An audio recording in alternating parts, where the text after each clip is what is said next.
Hello students, welcome to the online learning session for business studies. This is our lecture 3 in respect to chapter 2. Today we will be discussing about the techniques of scientific management, the comparison between principles of Taylor and Fayol.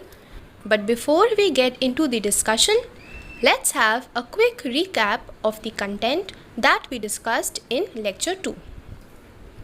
In lecture 2, we discussed about the remaining principles of management given by Fayol, that is from number 6 till number 14. Then we took a brief introduction about Taylor and the principles of scientific management proposed by him, right? Now let us start with our discussion for today's lecture. And also let me tell you that this lecture is our last lecture related to chapter 2. Okay? So coming to the topic now, it is techniques of scientific management. These techniques were given by Taylor, and the first one, as you can see, is functional foremanship. Now what is functional foremanship? To explain it, the best way would be if you see this chart. It says the factory should be divided into two departments. First one, planning department, then there will be a planning in charge. If there is a production department, there will be a production in charge, right? Now, under these in charges, that means under these individual in charges, there will be 4 experts working. 4 experts as in, see, instruction card clerk, route clerk, time and cost clerk and disciplinarian. These 4 will work under the planning in charge. And if we come this side, the speed boss, gang boss, repair boss and inspector, these 4 will work under the production in charge or under the production department. Clear? Very simple. This is only what is the functional foremanship or all about. Okay, so more or less I hope the diagram would be clear to you. Now let's come into the departmental division or into the experts, the functional experts. So under the planning in charges, we had 4. So under route clerk, what is the work of the route clerk? The route clerk is responsible for keeping in track the exact sequence and route of production. See, in the name itself the meaning is clear. Route means what? Route means path.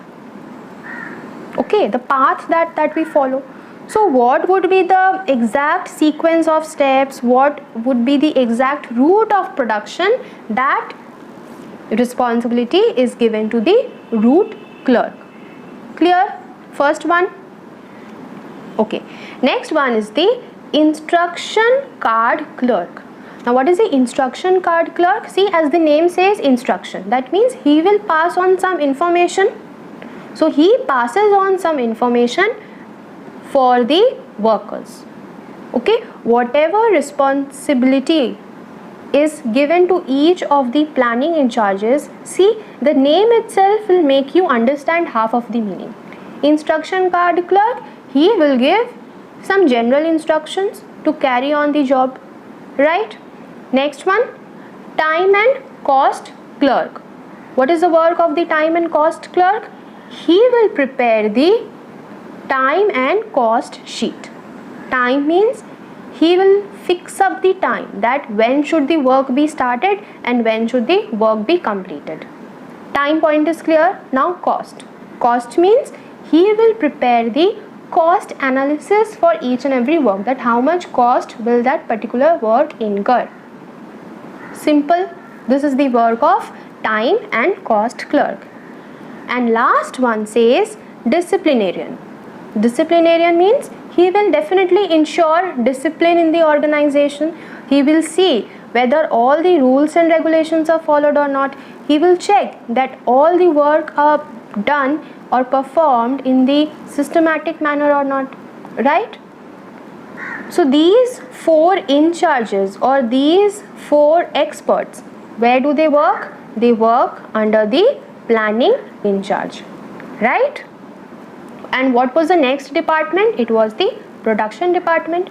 That means who will head it? The production in charge will head it. And below that, 4 people will be working. First one, gang boss. Gang boss means he will arrange all the machineries, he will arrange all the tools that is required for the performance of the job. Clear? Next is the speed boss. What will the speed boss do? The speed boss will see whether proper time is followed or not and the work is completed accurately or not. Means perfection of the time would be seen by the speed boss. Clear? Next, repair boss. What will the repair boss do? The repair boss will see that the machineries or the tools, they are in proper working conditions or not, and if they are not, he will repair it or send them for repair, right? This is the work of repair boss. And the last one says inspector. Inspector, what will he do? He will inspect, he will check. So here also this inspector will check the quality of the output. Okay, over here they are working under production, they are in the production department. So whatever materials or whatever units they have produced, at last it will be checked by the inspector. Clear or not? Very simple. What was functional foremanship? Functional foremanship means planning and execution, means production. They are separate.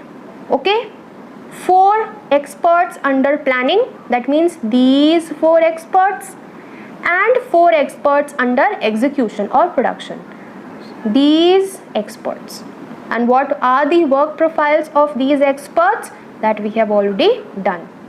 Clear? Very simple. This was the first technique. Now the second technique. What is the second technique? Standardization and simplification of work. Now what does this mean?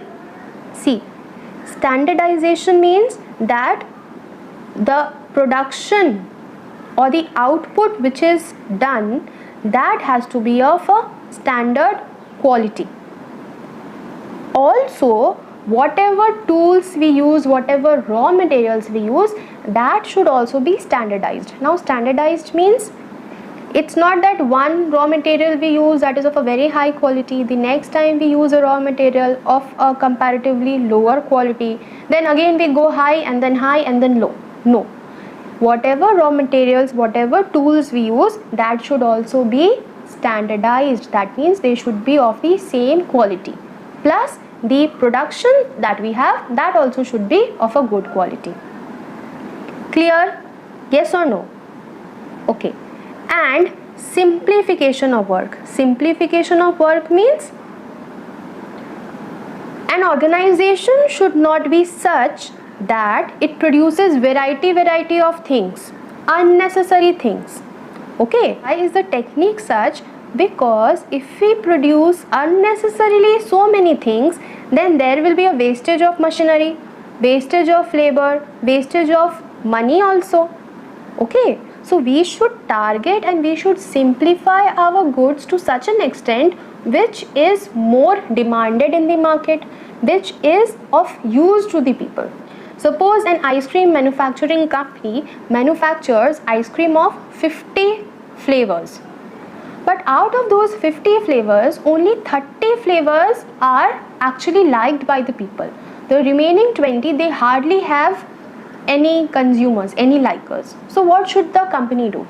The company should follow this technique and it should simplify. Simplify means reduce its variety from 50 to 30.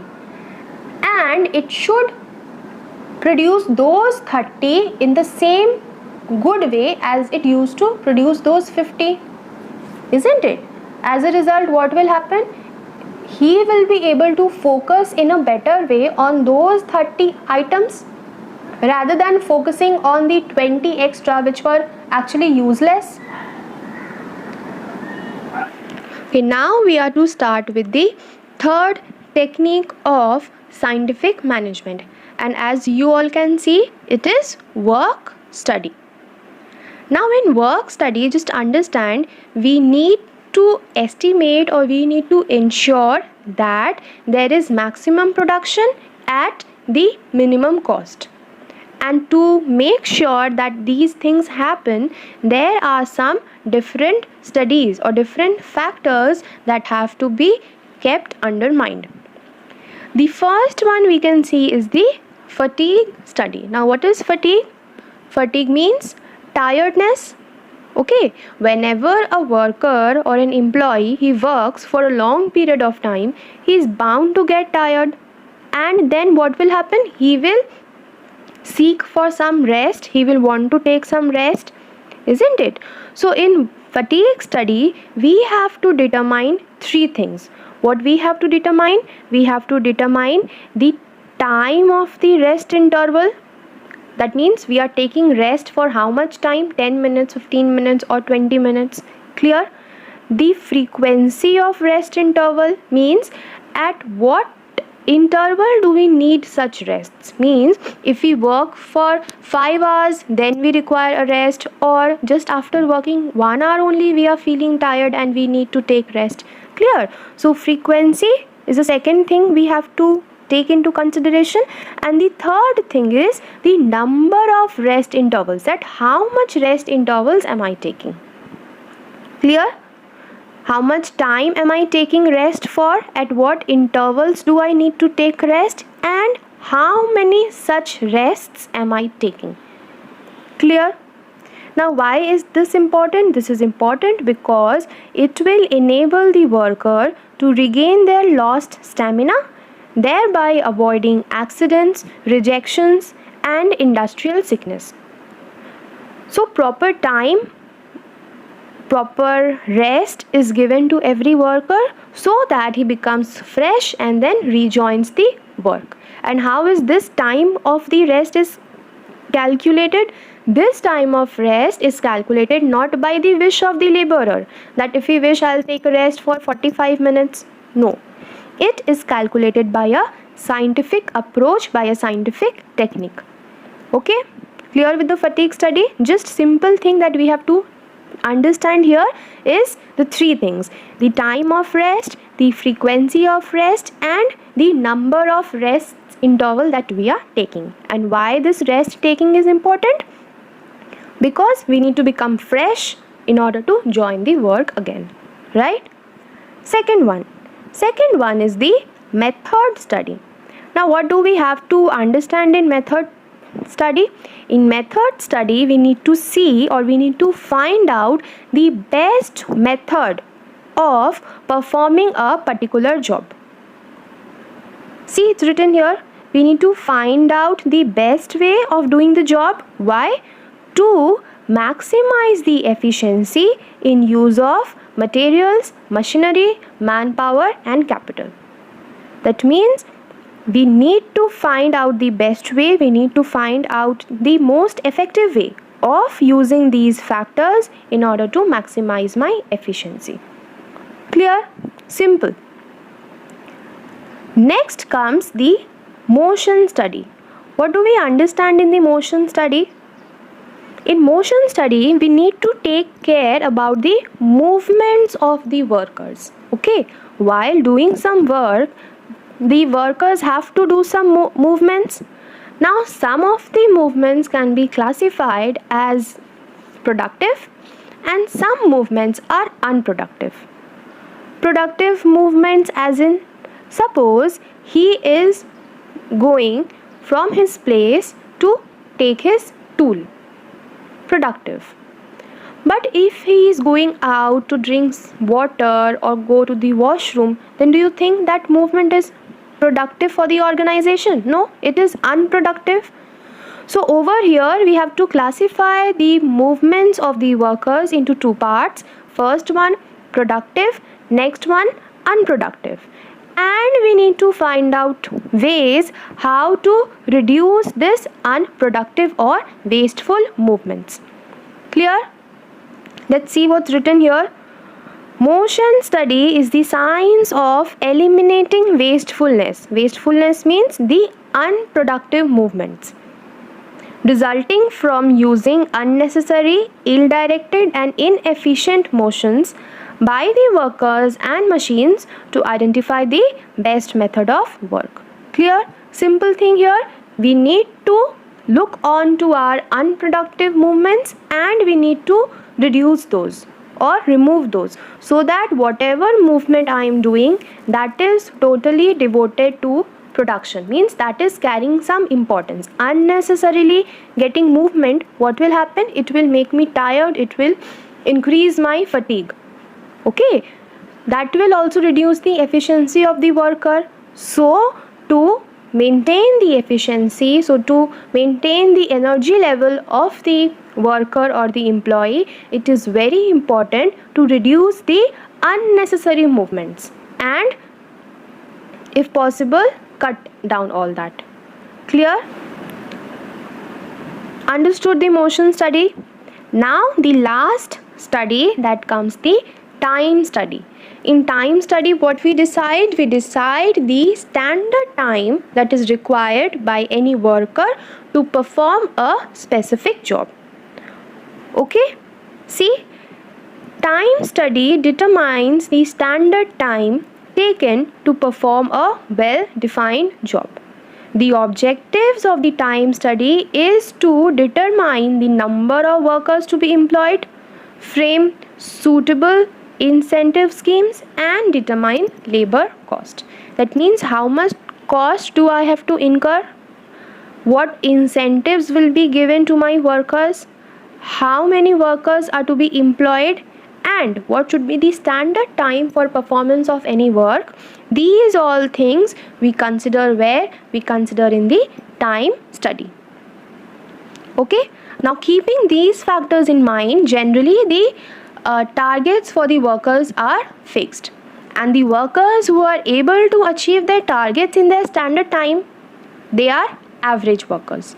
If the workers achieve the target before the standard time, then he is what? He is efficient. At the same time, if he is unable to achieve his target in the proper time, what will be that worker called as? That worker will be called as inefficient worker. Clear to you?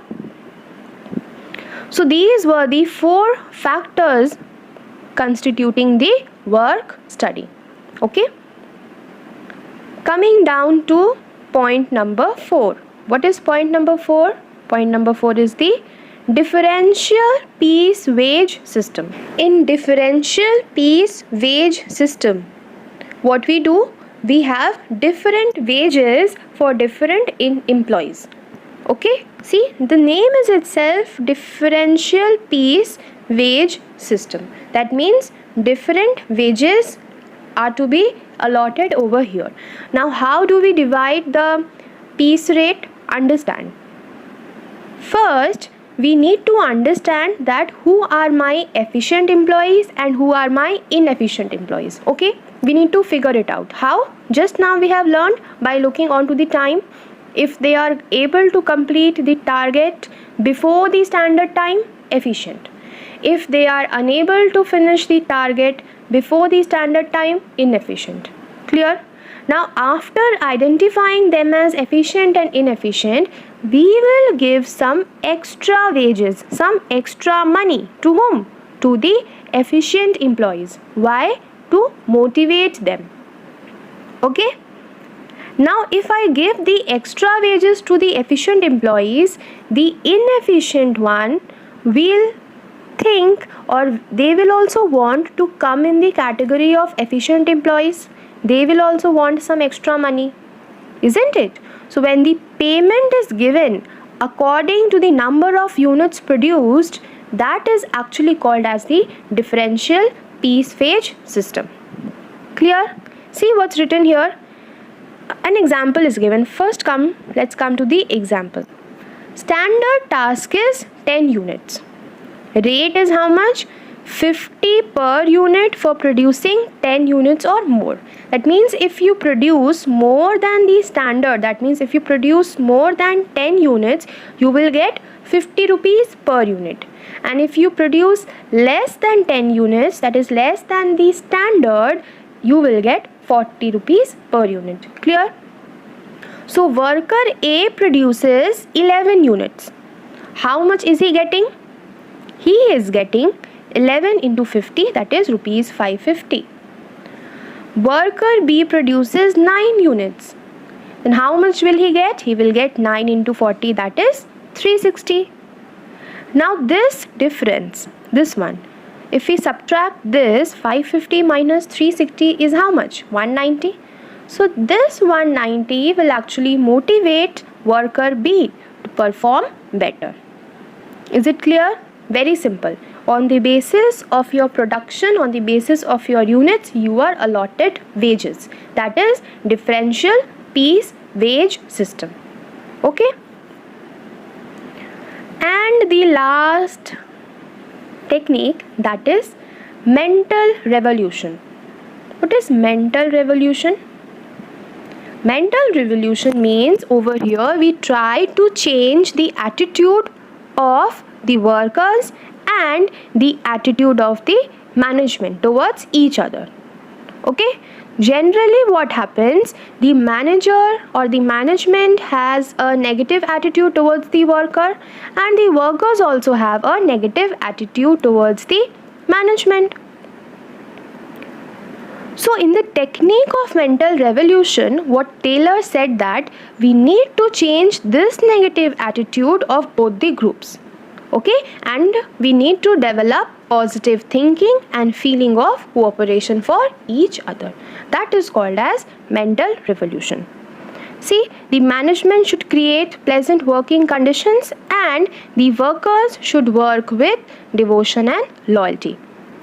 Instead of fighting over distribution of profits, they must focus on increasing it together. Clear? This was the mental revolution.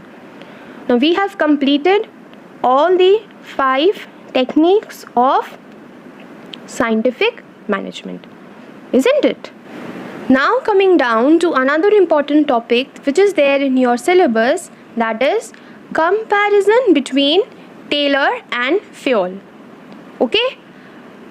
Both of them has given some principles of management, so we need to compare the sets of principles proposed by both of them.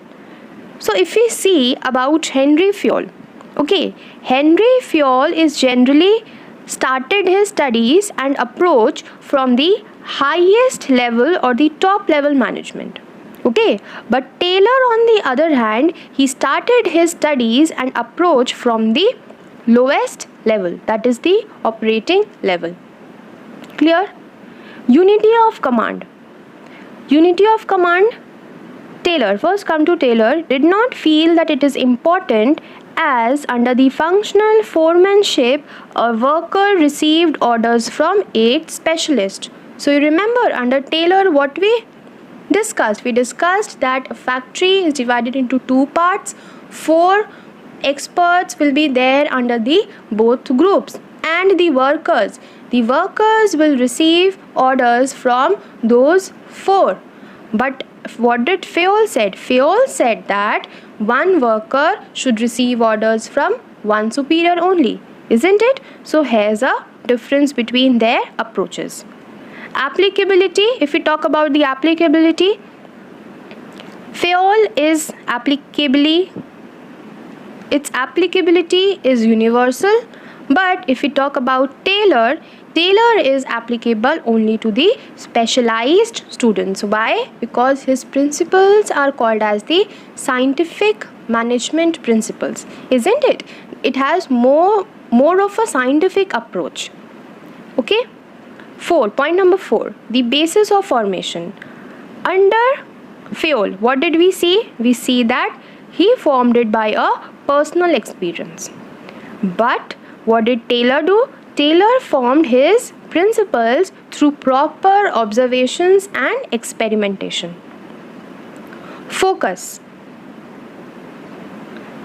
Fayol focused on improving the overall administration, the overall command of the organization. Okay, but what did Taylor do? Taylor wanted to increase the productivity. Next one, personality. Fayol has the personality of a practitioner, whereas he was a scientist. Expression, he gave the general theory of administration, and Taylor gave the scientific management principles. Okay, so these were some differences, or you can say comparison, between the principles given by Henry Fayol and F.W. Taylor. So that is all for today. We'll meet you in the next video. Thank you.